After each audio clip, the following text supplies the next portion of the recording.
A paz para vocês, amém? Amém, amém. Vamos levantar, por favor, certo? Vamos dar início à nossa aula. Eu convido os irmãos a fazer uma oração, como é que faz.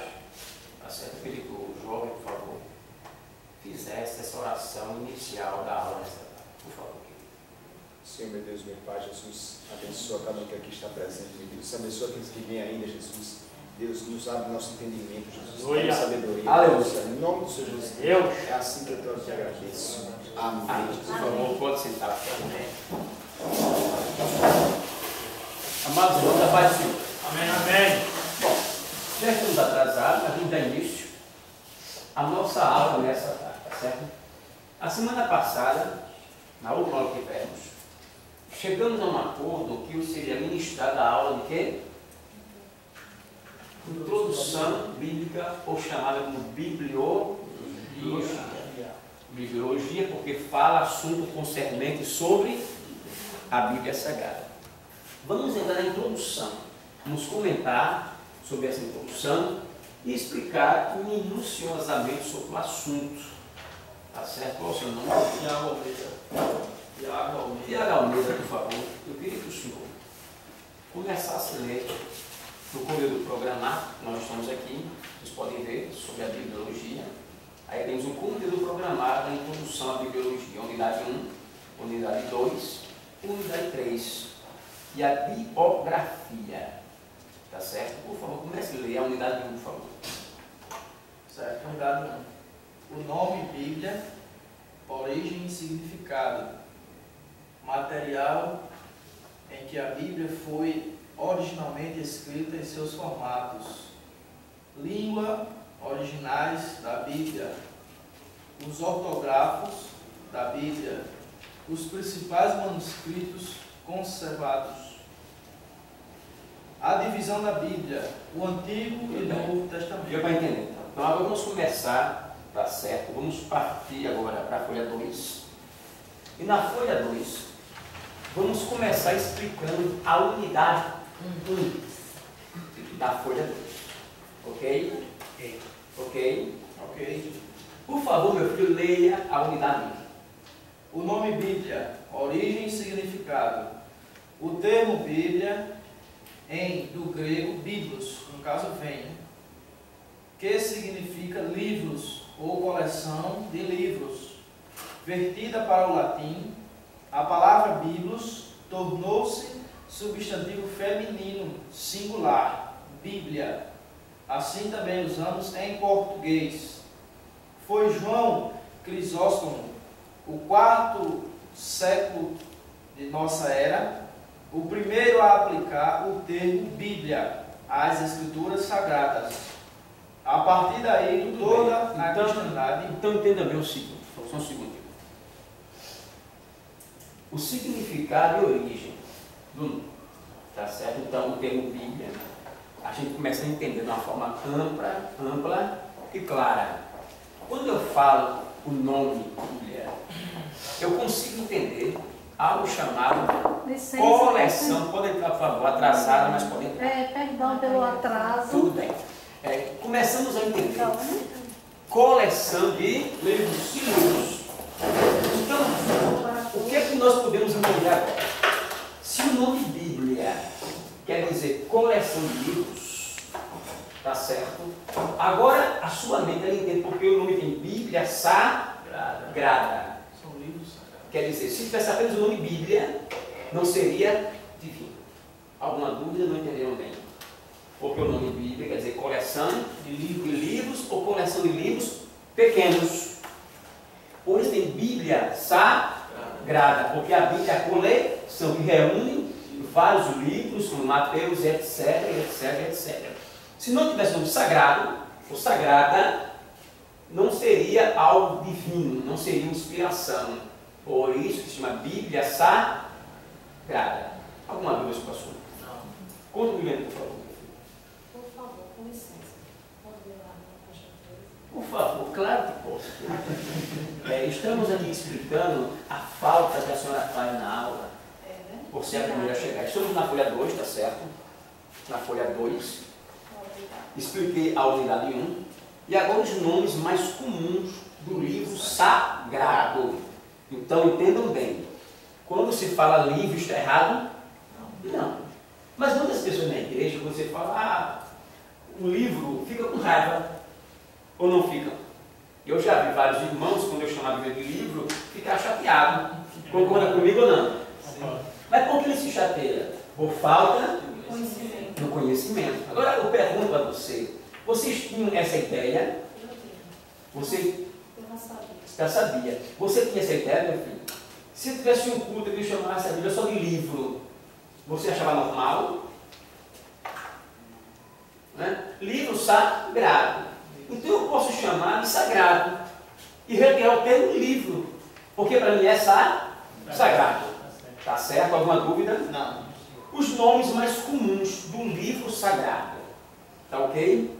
Por favor, leia, meu jovem. Escritura ou escritura sagrada? Mateus. Escritura ou escritura? Sagrada. Por quê? Porque escritura é o termo técnico, é o termo visual do que estamos falando.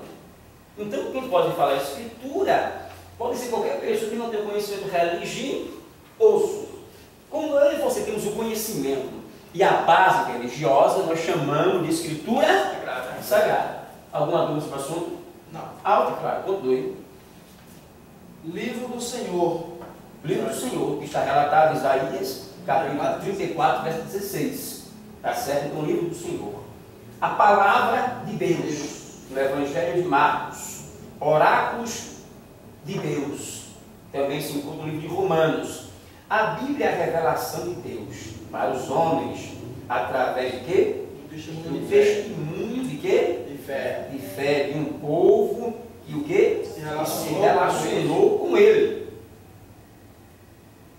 Povo hebreu. No NT. NT quer dizer o quê? Antigo Testamento. Antigo Testamento. Agora entendam bem vocês o seguinte. A igreja primitiva, tá certo? A igreja antiga, a igreja patriarca, começou a ter essa descoberta. E muitas coisas foram mudando no percurso do caminho. Tá certo? 1.2. Material em que a Bíblia foi originalmente escrita e seus formatos. Material em que o quê? A Bíblia foi Originalmente, quer dizer, independente do que os assembleanos acham, do que os batistanos acham, do que os universalistas acham, do que eu penso, o que você pensa, ok? É o original, é o fato real do que se sabe. Continue, por favor. Os principais foram dois: papiro e pergaminho. Papiro e Pergaminho. Então, a base fundamental quando ela foi escrita foi o quê? Papiro e pergaminho. Papiro e pergaminho.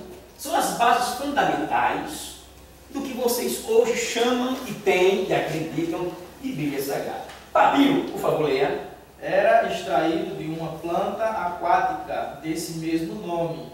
Seu uso na escritura vem de 3.000 anos antes de Cristo, no Egito. Menções dele na Bíblia, Jó 8:11 ou Isaías 18:2. Então, papiro era e é uma planta aquática, tá certo? Agora que é conhecido como folha de junco, não está aqui no material, mas como eu sou muito bondoso e gosto de sempre complementar para vocês, lembram aquele cesto que Moisés foi colocado? Ele foi feito com ramas e com folha de papiro. Por isso que flutuava o cesto, escrevam isso, que colocou Moisés. Tá certo? O papiro deu origem ao papel. Deu origem ao papel. Papiro deu origem ao papel. Então entendemos que vocês veem que o Egito não teve somente coisas ruins. Vocês me entenderam agora? Não. Porque a base fundamental dele foi aonde? No Egito. Pergaminho. Leia, por favor. É a pele de animais curtida e preparada para a escritura. É material superior ao papiro. É mencionado na Bíblia em 2 Timóteo 4:13. Bom, pergaminho. Então, todo mundo escuta falar sobre pergaminho, não é isso? Mas entenda, o pergaminho, a sua preparação era com a pele do animal. Essa pele era curtida e dava um trabalho tremendo para que as escritas fossem feitas na pele do animal. Mas por quê? Porque era superior ao papiro pela sua resistência, pelo tempo de levar deslocamento, tá certo? Então, era muito mais resistente, a sua durabilidade era muito mais intensiva. Alguma dúvida? Por isso que é muito importante ter esta base, esta consciência e esta originalidade. Pode continuar, por favor. Foram dois também os formatos primitivos da Bíblia: rolo e codiz. O rolo era um rolo de fato preso a dois pedaços de madeira para facilitar o manuseio. Cada livro da Bíblia era um rolo separado. Então só um segundinho, rolo. Então, o que subsentende? Seja isso no papiro, ou seja no pergaminho, isso é bem interessante, concorda comigo ou não? Ou não entendeu bem? Seja preparado no papiro, naquela planta aquática, ou no pergaminho, que seja na pele do animal, havia a madeirazinha, a escrita, e era enrolado. Então, todos os livros da Bíblia Sagrada eram em pergaminhos, em rolos diferenciados, não como você encontra agora. Então, você começa a entender a dificuldade que existia na provocação para continuar levando esses conceitos. Era muito complicado, porque todos os livros tinham seu pergaminho. Quer dizer, eram individuais. Continue, por favor. Códice. Códice. É uma obra no formato de livro de grandes proporções. Suas folhas tinham em média 65 centímetros de comprimento por 55 centímetros de largura, feito de pergaminho. Então, quer dizer, era uma mais extensa para facilitar. Por favor. 1.2. Línguas originais da Bíblia. Os livros do Antigo Testamento foram escritos originalmente em hebraico. Alguns textos foram escritos na língua aramaica, um período de exílio do povo judeu na Babilônia. Bom, entendemos o quê? A originalidade vem do hebraico. Mas alguns textos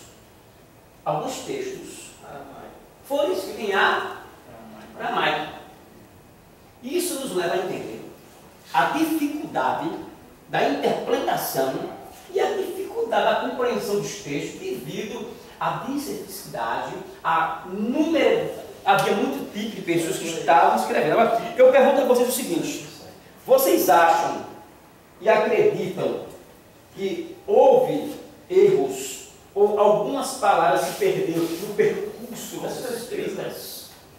Vocês acham que, em meio a tantos idiomas e a tantas traduções, elas se perderam ou elas permaneceram com a sua essência?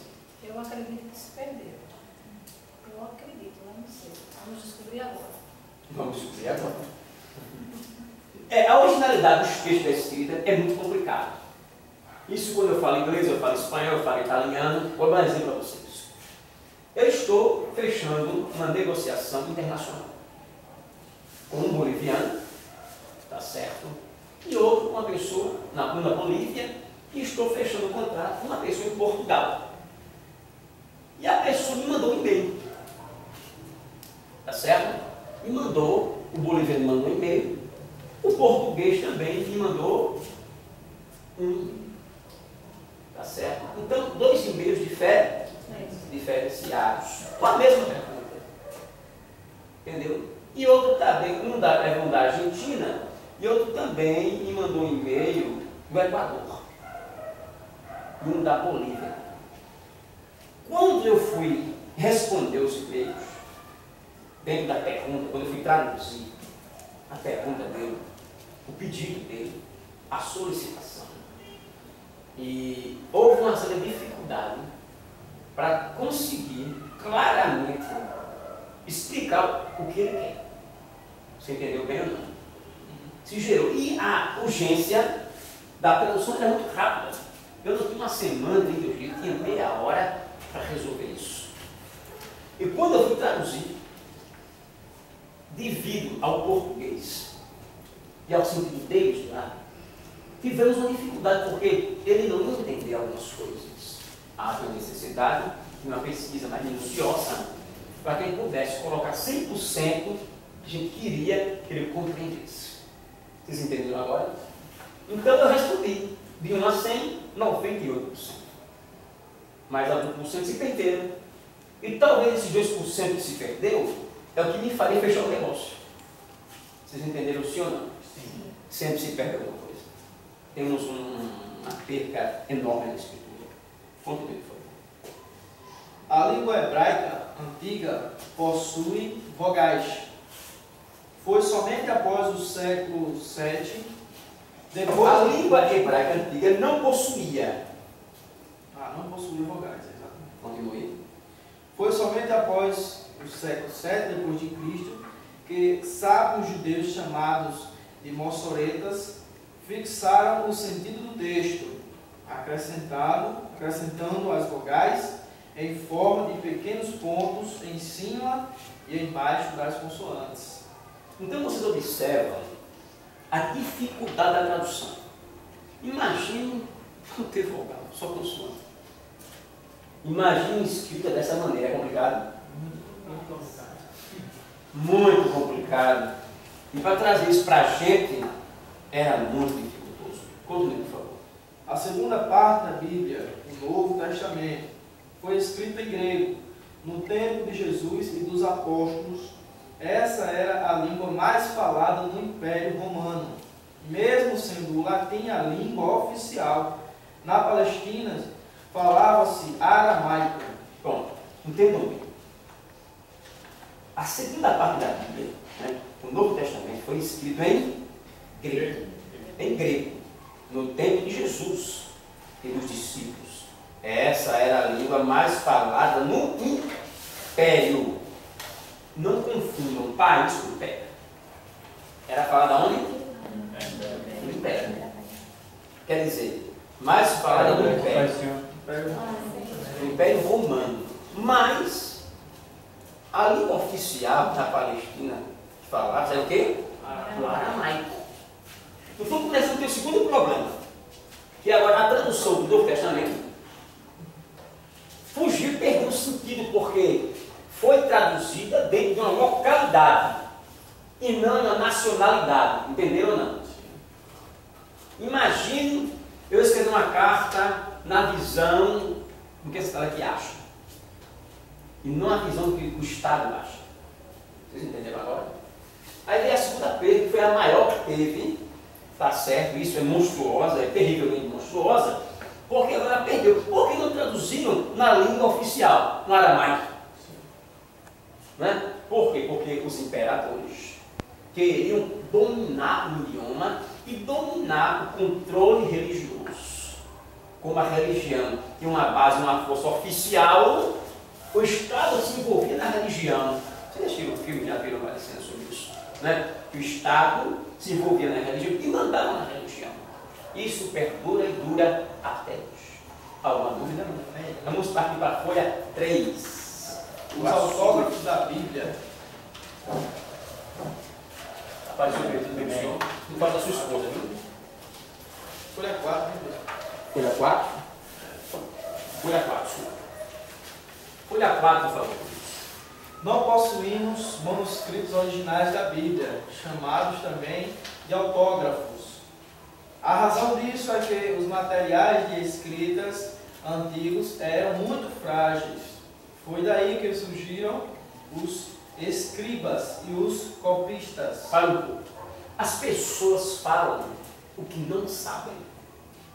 Então, entendam bem, nós não somos possuidores do quê? Manuscritos originais. Não temos cópia dele.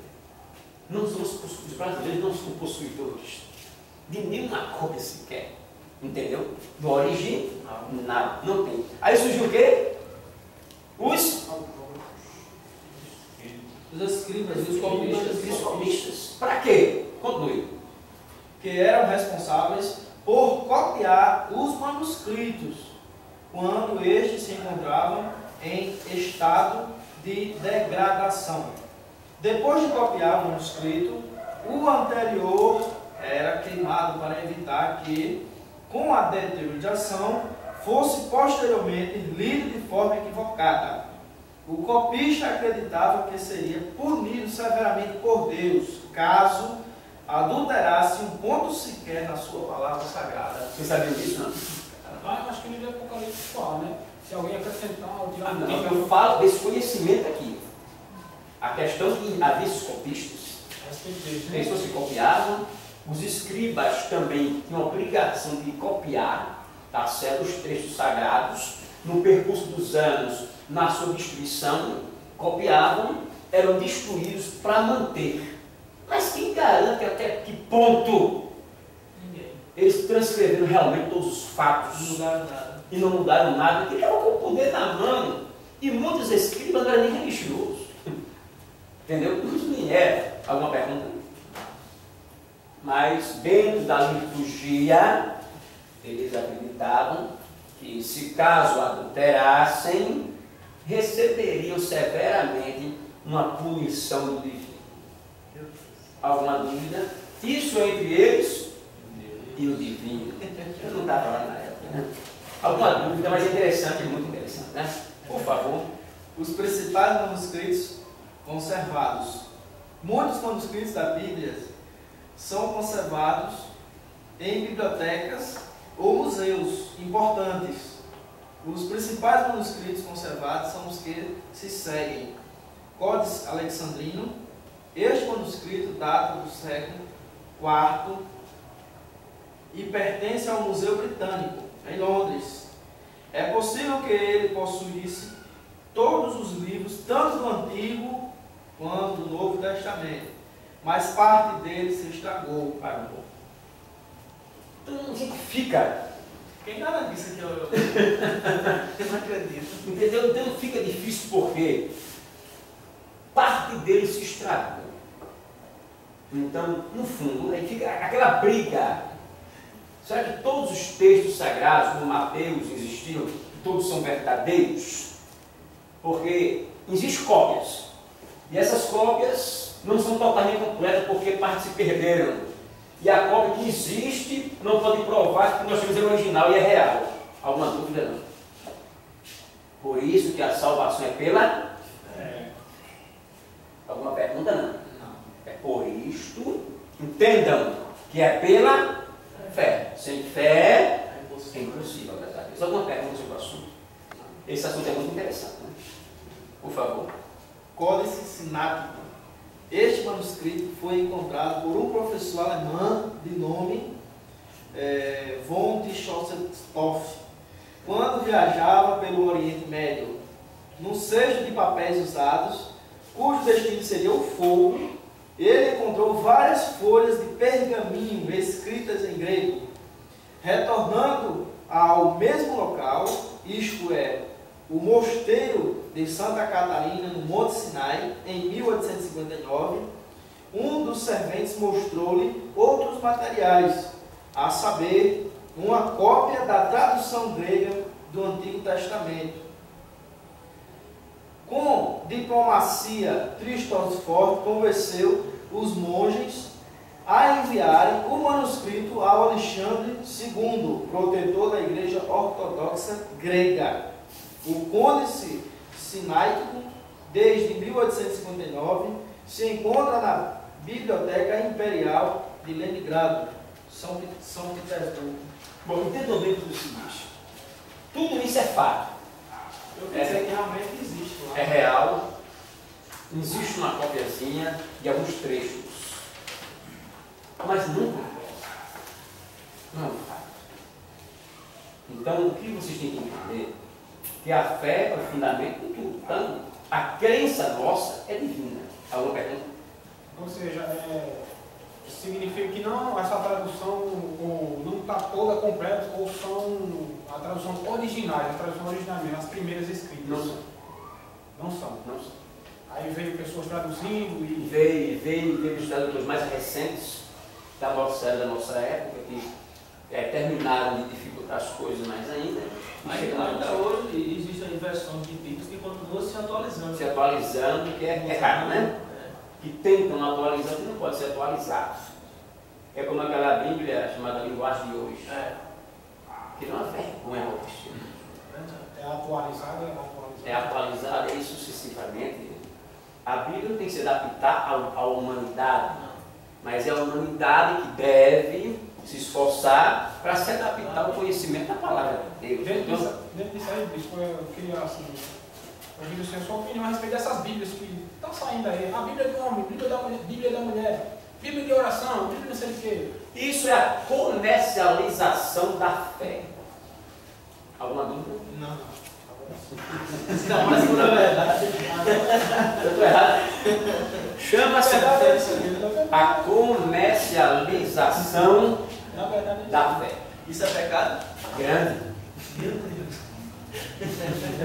É uma coisa que vai chamar a atenção. A Bíblia, os deputados e senadores, que são tão preocupados com a verdade do Brasil, principalmente a bancada religiosa no Senado e no plenário e nas assembleias estaduais e municipais, deveriam se unir e baixar o decreto que as Bíblias deveriam ser fornecidas gratuitamente. Nenhuma instituição religiosa deveria vender Bíblia, qualquer tipo de livro, porque os livros normais por vocês é da nossa própria autoria, mas aqui tem Bíblia que a pessoa se não pode. Aquilo que era para ser mais acessível é o livro mais difícil de adquirir por causa dos valores.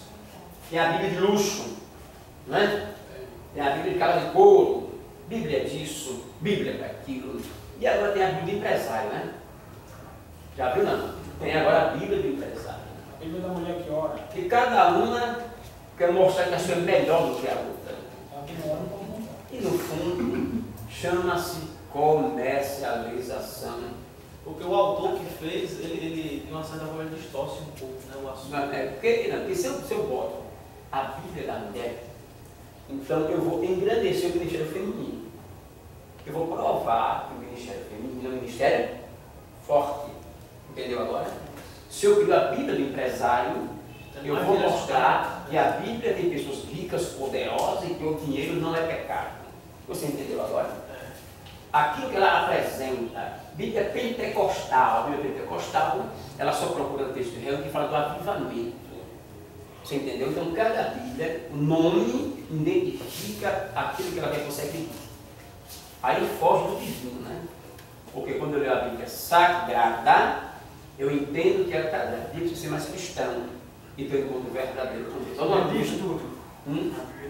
Depende. O correto, o que eu aconselho vocês, é ter uma Bíblia gigante, uma Bíblia grande, e comprar o que eu falei, uma enciclopédia bíblica, uma concordância bíblica, uma chave bíblica e um bom dicionário bíblico e fazer fonte de pesquisa.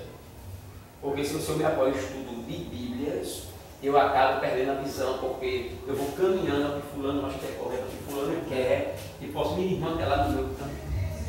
Continue, por favor. Códice Vaticano. Este manuscrito pode ser a mais antigo dos três, no caso, o mais antigo dos três. Contém quase toda a Bíblia e se encontra na biblioteca do Vaticano. Pode ter sido escrito em Alexandrina, no Egito, por volta de 350 depois de Cristo. Então, quer dizer, foi encontrado um pergaminho. Aí o cara diz que aquele pergaminho é mais completo que o do país X. Esse é que eles acreditam, afirmam, que é a cópia mais completa. Está lá no Vaticano. Está lá no Vaticano. Escondido lá. O Vaticano é possuidor da religião. Alguma dúvida não? E o que mais se aproxima está no Vaticano. E o Vaticano é o que mais distorce. Bispo, porque o Vaticano tem um líder, né, de todos os católicos, não é isso? No caso é o Papa. Tem aquele poder todinho, não é isso? Grande. E por que os evangélicos não têm isso aí? É porque a visão protestante de protestante protesta, né? O que é que o protestante pensa? Como é que o evangélico pensa? Uma fé independente. Gente, uma fé livre. Os católicos e ortodoxos não têm uma fé livre. Tem uma fé dependente. Então eles acreditam que Deus, por intermédio de alguém, pode agraciar a minha vida. Não são cristãos. Então torna-se poderoso. O Vaticano tem um banco do próprio Vaticano. O Vaticano tem imobiliária do próprio Vaticano. O banco mais rico do mundo é o Banco do Vaticano. A imobiliária mais poderosa é a imobiliária do Vaticano. Os bens de imóvel mais caros do mundo pertencem ao Vaticano. E é uma briga na administração disso tudo que percorre séculos, séculos e séculos. Então, vamos criar um canon protestante. Ninguém quer isso. Vamos criar uma lei, um canon, que todos os pastores protestantes vão criar uma lei mundial, como a Igreja Católica tem, em que todos os pastores vão seguir aquele fundamento. O pastor Fulano tem a visão dele, o pastor Beltrano tem a dele, mas tem um canon único que vai reger todo mundo. Mas bispo, a gente vê que hoje, eu não sei se vai dar certo, na minha opinião. Tem um pastor, o pastor César Malafaia, ele está querendo fazer isso, reunir vários ministérios, entendeu? Será que ele está com essa visão de que não, fazer isso? Só um líder supremo? Tem uma pausa assim.